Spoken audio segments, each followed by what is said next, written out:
Ahmed Packer.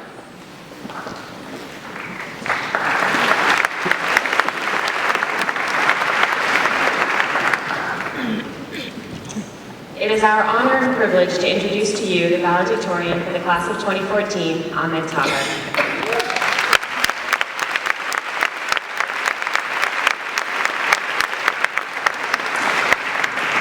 The role of the valedictorian is to offer inspiring words to the graduating class as we begin the next phase of our training, and to offer a final farewell to the graduates.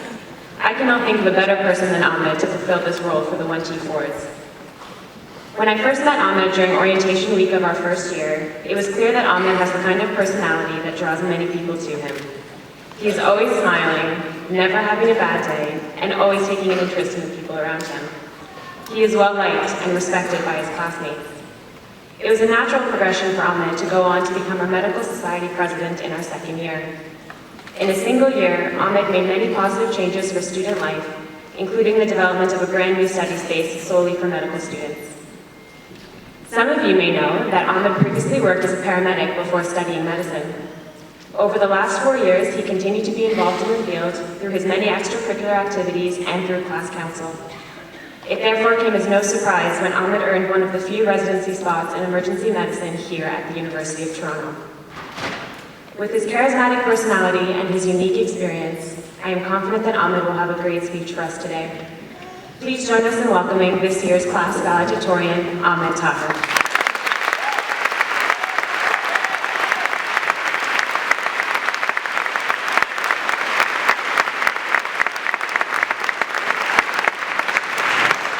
It's an honor to be here, but before I start, I actually just wanted to pay tribute back to Ian and Cassie. I've worked with them in second year and saw their progression from first year to this year.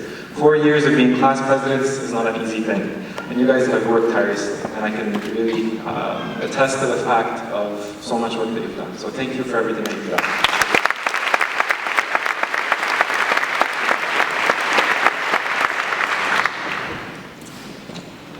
Dean Whiteside, Vice Deans, our faculty, administration, honored guests, family and friends, and my very own 1T4s.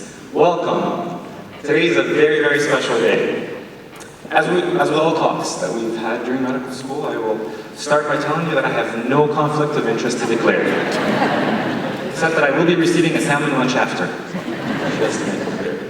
Now, as we turn to our printed course handbook for the day that we've gone through, it's actually a lot lighter than the weekly course packs we've got. But on this historic occasion today, I want to look at our struggles and our accomplishments, to give thanks to those who have contributed to us on our long journey, and to look to the future, for there is so much more to come. We started our journey in 2010. But for many of us, the struggle began a very long time before. Many have traveled far distances, and everyone has made immense sacrifices and worked very hard for years to be accepted into our prestigious program. Out of 3,108 applicants, you were the destined 250 plus or minus 1 or 2 students. 43% male. Which is a good. A group that is as diverse in backgrounds and experiences as the city of Toronto itself. Pre-clerkship started with a very fast-paced education, as you would recall. It was both groundbreaking and life-changing. For example, with our structure and function course, I learned where my gubernaculum and where my ovaries, pre-ovaries were once upon a time. I learned that I recycled my urine for 9 months in my mother's womb, and was thankful I did not share it with a twin directly. And with our anatomy course, it broke my childhood beliefs of the hip bones connected to the leg bone. The hip bone's not a bone, it's a joint. I think. 5 more years to figure it out. During first year, you sat through 879 hours of scheduled class. 816 in second year, and as for clerkship hours, years 3 and 4, I really tried to count, but I couldn't count that high. We had 15 exams in first year, 11 in second year, and 17 in clerkship. When people rated their top 10 activities in life during these 4 years, being examined was number 2, close to number 1, which was breathing. We crammed into the late hours of the night, when the last effort was to physically put the information in your brain. It never worked for me, unfortunately. But during these years, our group has also witnessed the greatest medical education advancement that has ever existed, that is also deserving of a Nobel Peace Prize. It was the advent of online lectures 2 times speed.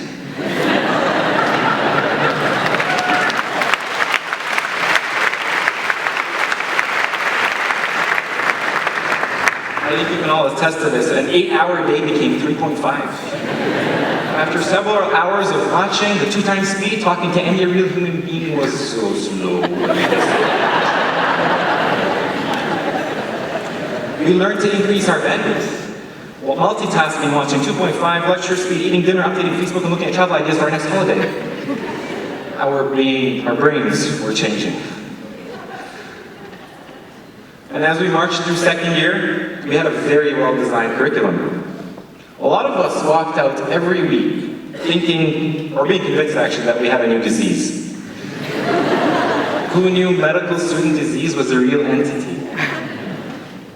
I remember for me, I was convinced beyond a doubt that with my recurrent abdominal pain, weight gain over pre-clerkship, and growing facial hair, that I definitely had polycystic ovarian syndrome. My family doctor didn't believe me, but you swam through a labyrinth of acronyms, eponyms, synonyms, and maxims. The complex human body, with its perfect design and all its grandeur, became a conceptual space that we could mentally navigate. We changed over these years. From learning BRB, MMU, and triple MD, we grappled with the PT and the PTT. The different ideologies of the ITP and the TTP divulge into complaints of SOE and SLE. We learn how to perform EBGs and MMSCs, and just thinking about all this really raises your ICP. We can discuss this in detail afterwards. There's lots of time today until 4 o'clock. Then after a summer of relaxation, friends or random travel, it happened.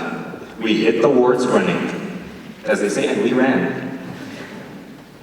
It was a time of exponential growth and learning life's most important lessons in preparation for residency.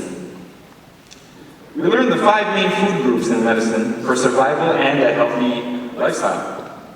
Coffee, coffee, coffee, candy, and free food.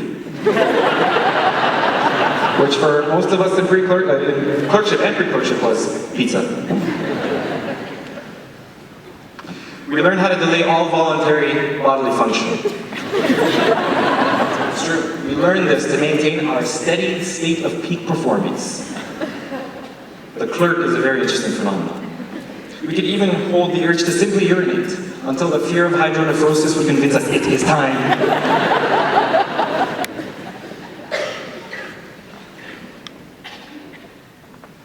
Clerkship was also a time to learn how to function without sleep, unfortunately. I remember my first call shift, 26 hours of service and no sleep. When it was finally over, I was in a state that I'm sure you can all relate to. A state that is beyond exhaustion, but a little before hallucination. It was a dazed state. I finally found a washroom and sat down. I breathed a sigh of relief. And then found the person who was calm next to me knocking hysterically on the divider with their hand underneath, asking me if I had a tampon.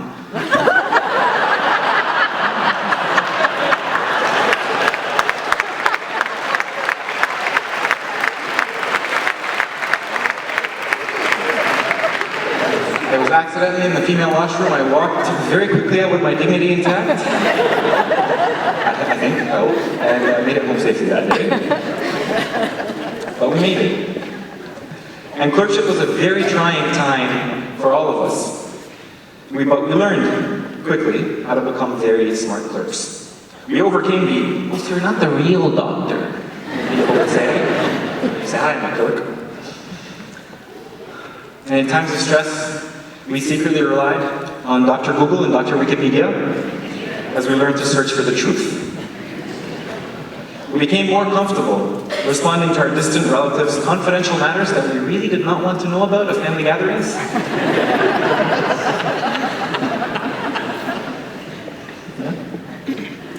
We also improved in answering staff and resident questions. We got questioned a lot. And if in doubt, the answer was always lupus. And you can treat anything with steroids. We experienced many firsts during this time as well. Walking out after our first delivery, covered in a layer of bodily fluids, thinking, so this is where babies come from. Not the same as the stork dropping them off theory that had gained much popularity in grade 2. It was also a time that we did many procedures, a lot of first procedures, and how exciting it was, how we shared it with our fellow classmates. We shared a lot of things with our classmates. Yes, it was my first time holding the protractor. It was very steady. During these 4 years, we had a multitude of memorable non-academic events, from clubs, councils, and sports teams to volunteer activities. From our benefit concerts to our daffodil productions, we have such talented people in our year. We made lifelong friendships. We were actually so efficient in this, in that after the first week of medical school, we had designed our own social seating plan. Anyone in the class could tell you who was sitting up in the top left corner, the lower right corner, or third row, 7 from the left. Room 3173. We are very privileged to be in the 1T4 cohort. I would argue the best graduating class of medicine, actually the history of medicine, true story. You can quote me on this, Tahir, 2014. I probably need citations. No. It was a historic time for us. With our expansion to the Mississauga Academy of Medicine, and our program being accredited in 2012. Thanks to the countless efforts of faculty members and students, our certificates today are not just expensive wall decoration. The amazing program made it, and we made it as well. To get here, we have received so much support and help that deserve much gratitude and thanks. On behalf of the 1T4s, I'd like to say thank you to many. We would not be here without you. First, to thank God for the past 4 years. To our program leadership, Dean Whiteside. Just learning that your tenure is over this year is very sad. And I think that a lot of us feel very privileged to have been here with you for these past 4 years. I think you're graduating your deanship with us this year. So that's how I'm going to think of it. Further comment. Thank you. To all our vice deans, to our registrar's office, to our Office of Student Affairs and Counselors, to our financial aid offices, advancement, and all the other faculty and administration departments and offices, thank you for your dedication, vision, guidance, and support. I've had the privilege of working with many of these fine people, and they've truly put so much effort. Thank you to the county's donors, the Medical Alumni Association, to Toronto Notes, and all its contributors. Thank you for your extremely generous support. To everyone who's directly involved in our education, our faculty members, our session leaders from PBL, Asking Portfolio, we had so many sessions to keep track of. To our academies, academy directors, hospitals, and med ed leadership, thank you for your teaching, inspiration, and motivation. To Discovery Commons and the IT team, the University of Toronto and its facilities management, thank you for your support. To our medical society, our class presidents, our class councils, and our student representatives. How many students here were a student representative at one point in time? Thank you to all of you. You guys have done an amazing job. To our patients, to those who donated their bodies to science and all their families, thank you for your contributions and for allowing us to enter your lives and sharing with us your courage and strength.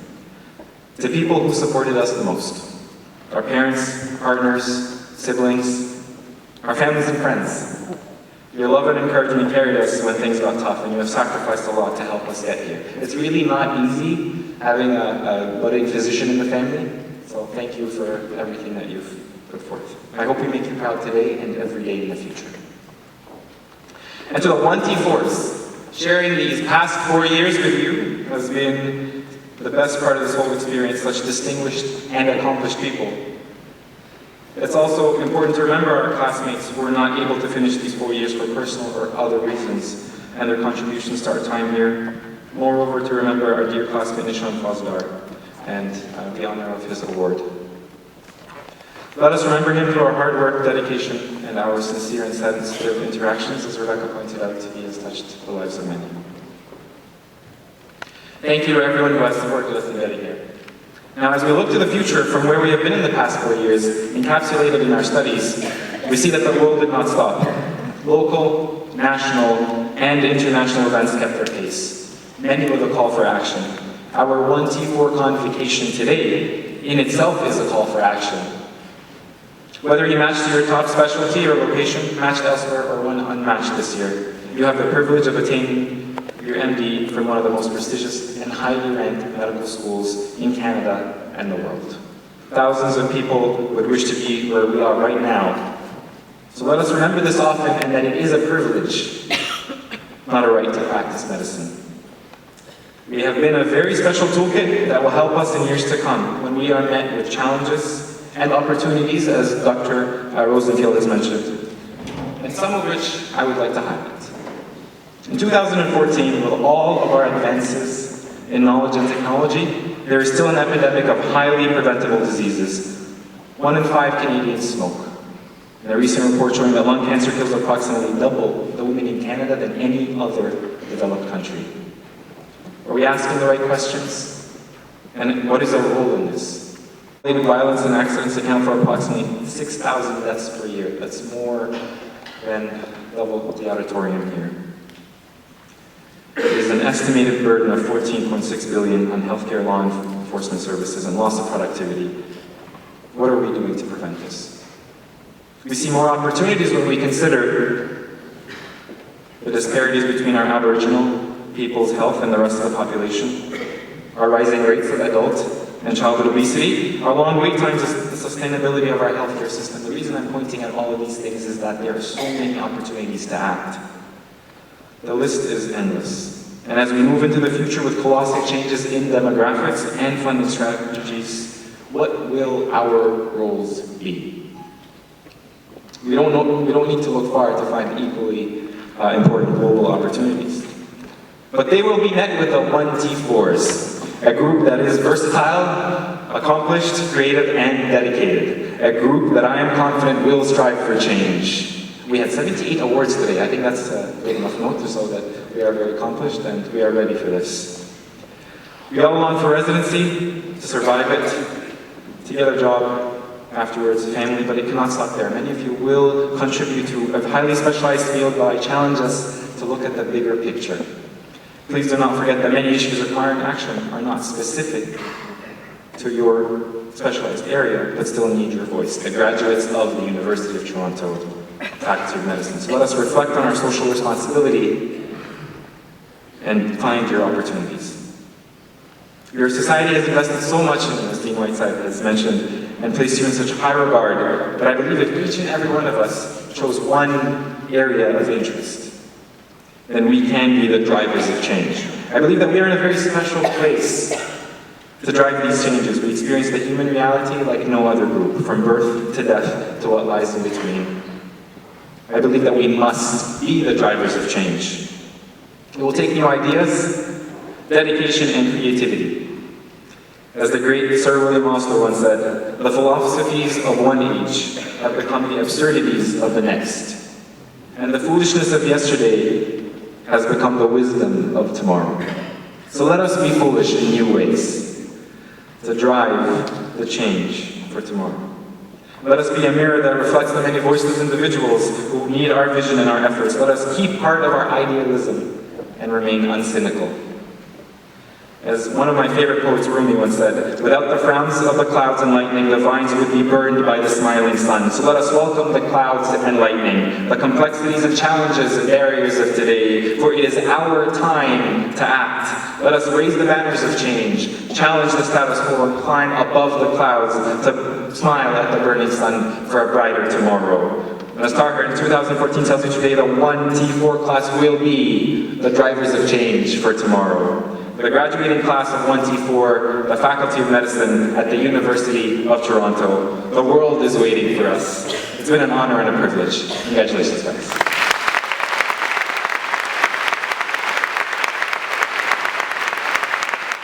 such inspiring words, Brian, Ahmed, Rocco. We're delighted that you could join us and to provide the beginning of the narrative for our graduating class. This has been a wonderful ceremony, and it gives me great pleasure to say when we meet again, you will be real doctors. You'll have that many days. So I'm a doctor. So it gives me great pleasure to dismiss, finally, the class of 124.